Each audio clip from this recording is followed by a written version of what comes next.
छबीदार छबी मी तोऱ्यात उभी हजारानं लाईक्स माझ्या डीपीला छबीदार छबी मी तोऱ्यात उभी पोर माग माग माझ्या डीपीला म्हणत्यात हॅलो करत्यात फॉलो इन्स्टा ट्विटरला बरं नंबर मागणं थेट हे वागणं बरं नवा all you boys just get this straight हे वागणं बरं नवा बिना फ्रेंडशिप लग्न थेट हे वागणं बरं नवा get set before it's too late हे वागणं बरं नवा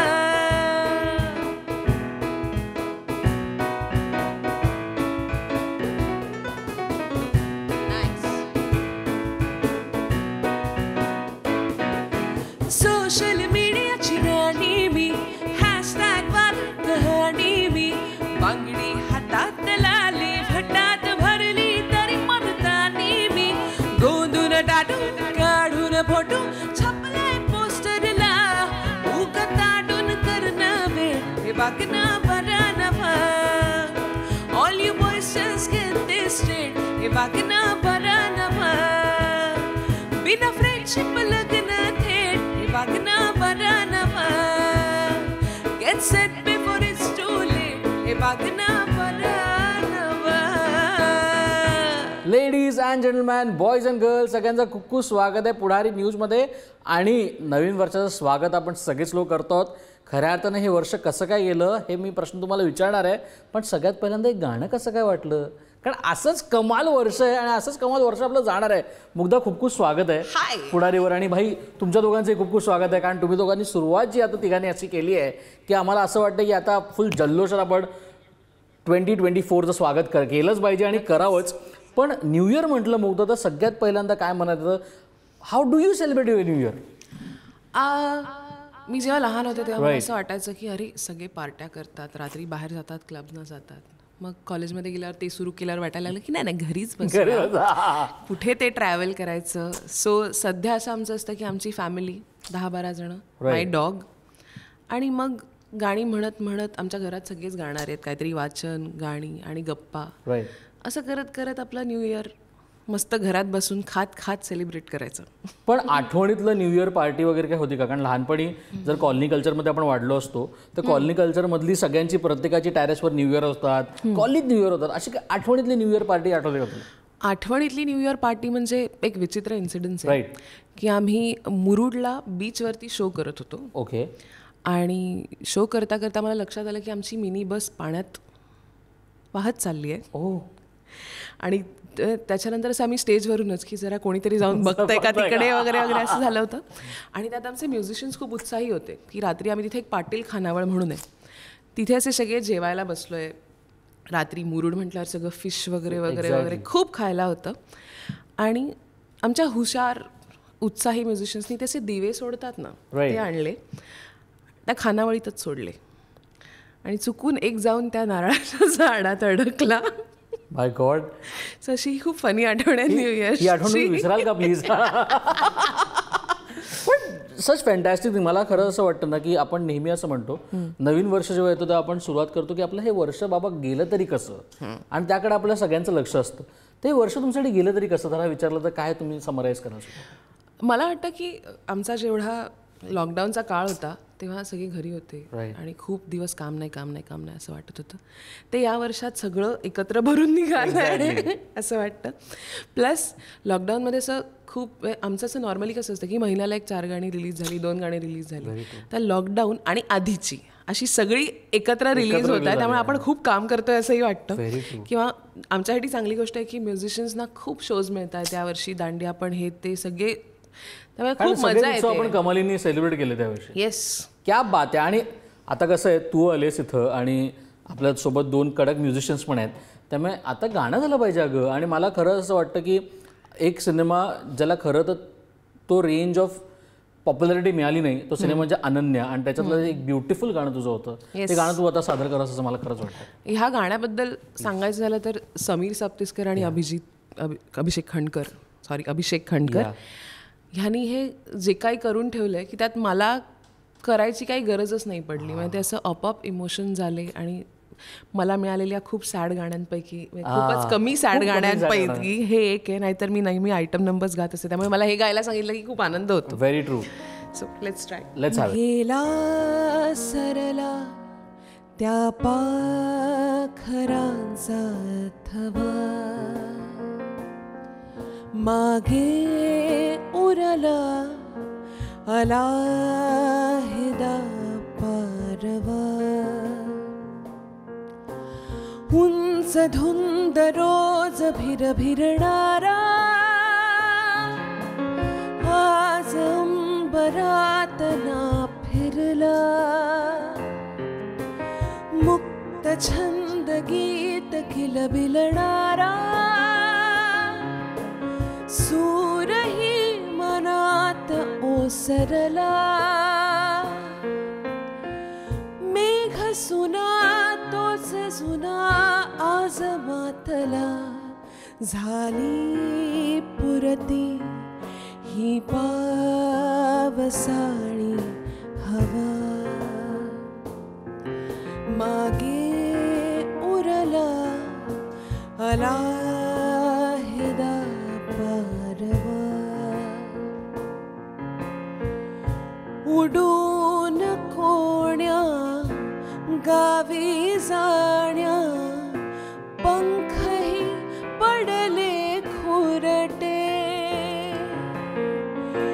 गेविल वाण्या कवेत घेण्या, ओस हे पडले घरटे,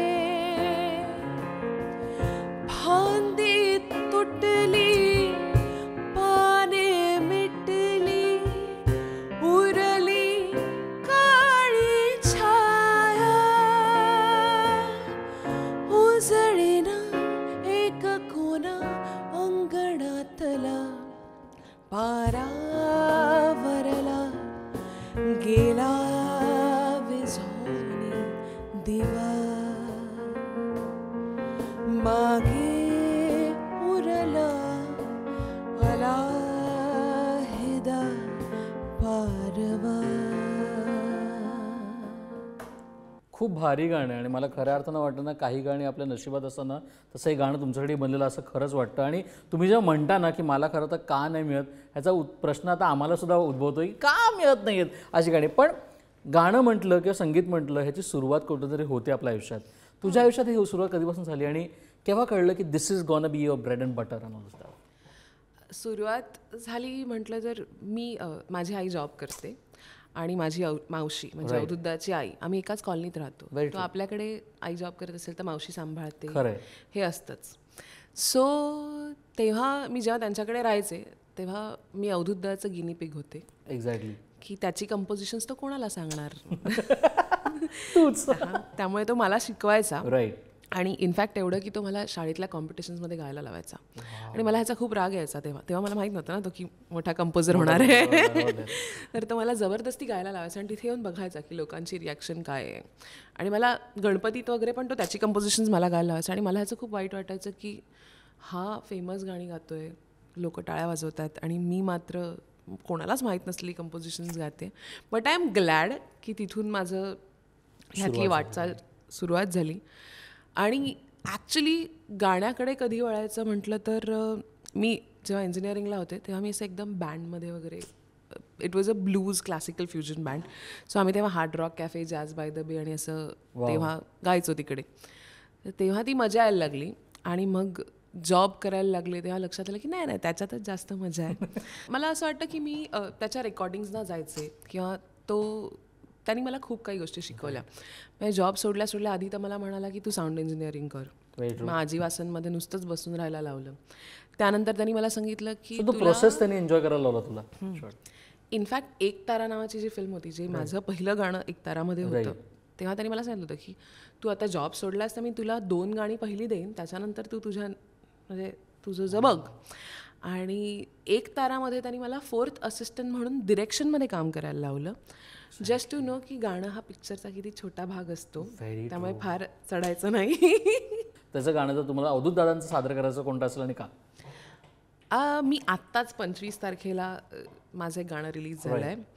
ते लावण्यवती नावाच्या अल्बममधलं त्याचं शेवटचं गाणं आहे आणि माझं पहिलं गाणं आहे. तर मी 2 लाईन्स म्हणून दाखवते. प्लीज. आव पाहुणं तुमचं सारं घरानं हिरवगार,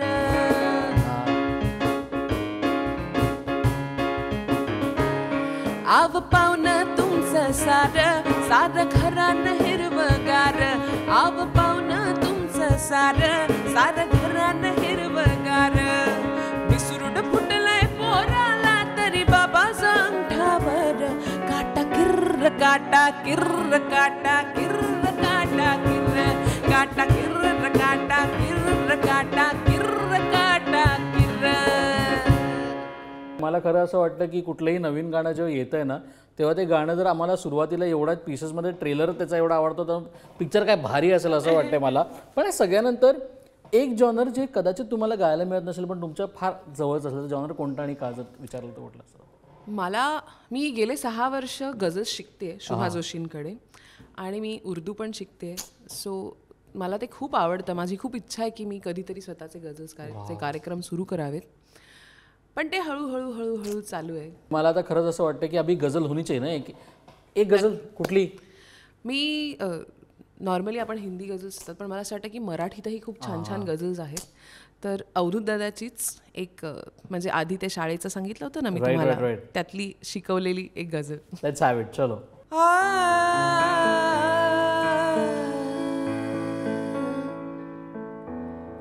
पाहिजे आहे तसे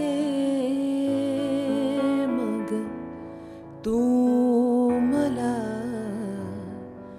चुकवून जा. पाहिजे आहे तसे मग तू मला चुकवून जा. गुंतलेला जीव ते वढा उसवून जा. पाहिजे आहे तसे मग तू मला चुकवून जा. आरसा आहे तुझा, आरसा आहे तुझा मी तर मला फोडू नको. आरसा आहे तुझा मी तर मला फोडू नको. चेहरा आहे तुला जर तर मला सांधून जा. गुंतलेला जीव ते वढा उसवून जा. पाहिजे आहे तसे मग तू मला चुकवून जा.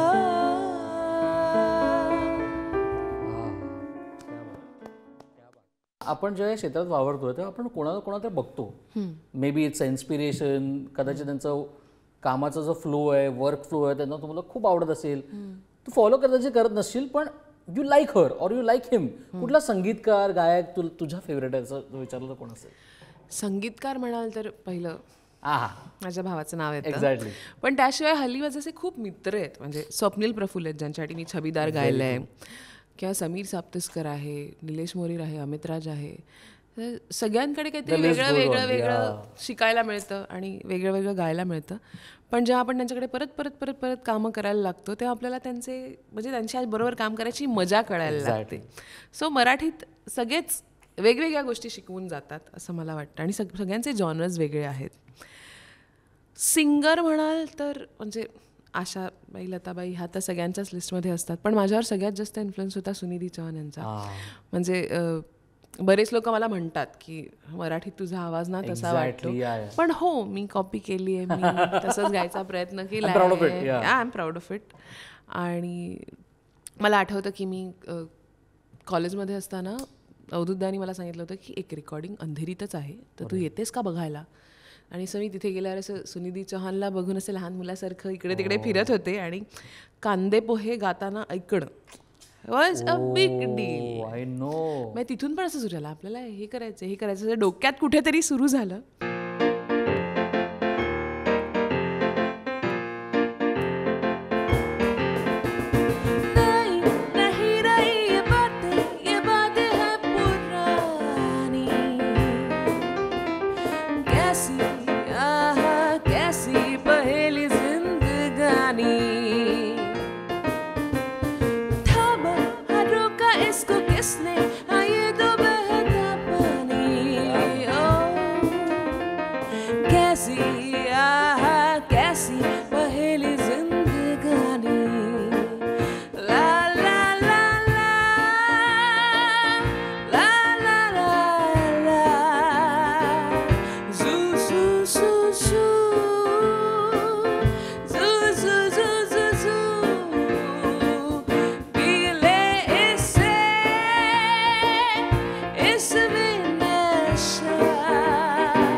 जसं आपण सुनील चौहानबद्दल बोललो, त्यांची पण सुरुवात एका रियालिटी शोवरून झाली. तुम्ही रियालिटी शोबरोबर कनेक्टेड आहात. तुम्ही नवनवीन स्पर्धकांना, मग ते लिटल चॅम्प्स असो किंवा ते मोठे स्पर्धक असो, त्यांच्यासोबत फार जवळून काम करताय. मग काय फरक वाटतं? जर तुम्ही म्हटलात की अवधूतदा तुम्हाला समोर बसवायचे आणि तुम्हाला शिकवायचे, आज आपल्या काळी कदाचित सोशल मीडियाचा तेवढा इन्फ्लुएन्स बिलकुल नव्हता. आज यूट्यूब आहे, आज अनेक गोष्टी त्यांच्या समोर आहेत. ही मुलं शिकूनच चांगली येत आहेत. त्यामुळे आत्ताच्या घटकेला व्हॉट आर देअर अप्रोचमध्ये काही वेगळेपणा दिसतंय का? त्यांच्या शिकण्यामध्ये काही वेगळेपण दिसतंय का? आणि मग तुम्ही त्यांच्याशी कसं काय बोलता याबद्दल काय सांगा? मोठ्या मुलांना शिकवताना जास्त कठीण असतं ॲक्च्युली, कारण ते खूप शिकून आलेले असतात.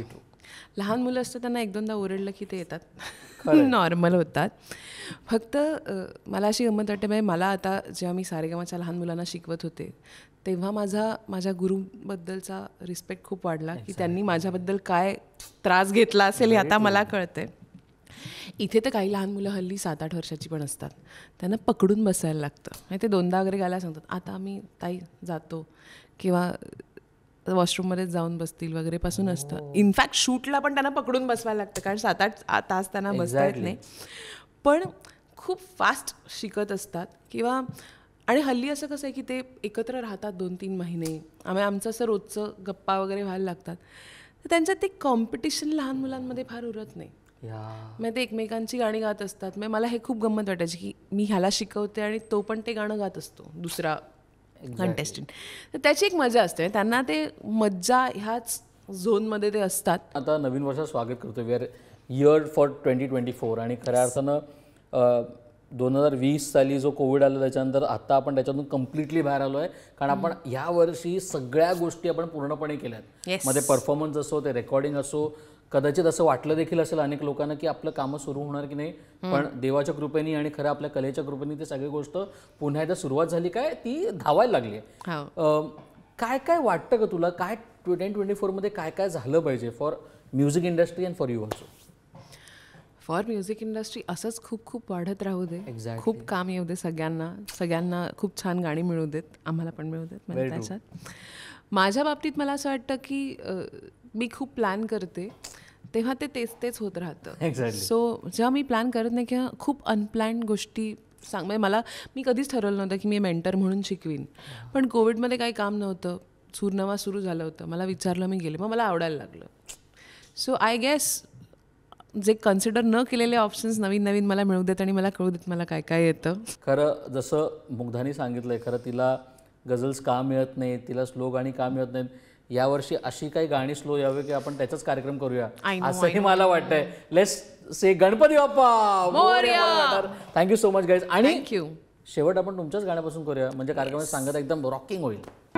हे डाळिंबी रंगाची मिरचीच्या अंगाची मैना मी मुंबईची साहेबा, सोन्याच्या चाळीत चांदीच्या चाळीत फडफड्याची वाची साहेबा, कुणी फसला का बघते साहेबा, तो दिसला मला र साहेबा, त्याच्या नजरेत आगगडी दिल्लाचा वाघ त्याचा अंगार बेकार साहेबा.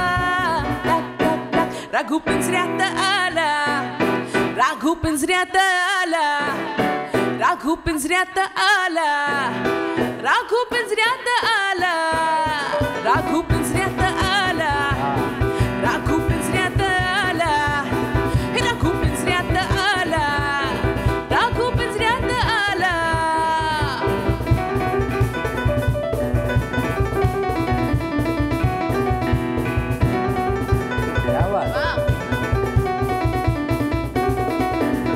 ठसका त्याचा ठसका बसला दुनियेला धसका, चटका त्याचा चटका लावतोय मला चसका.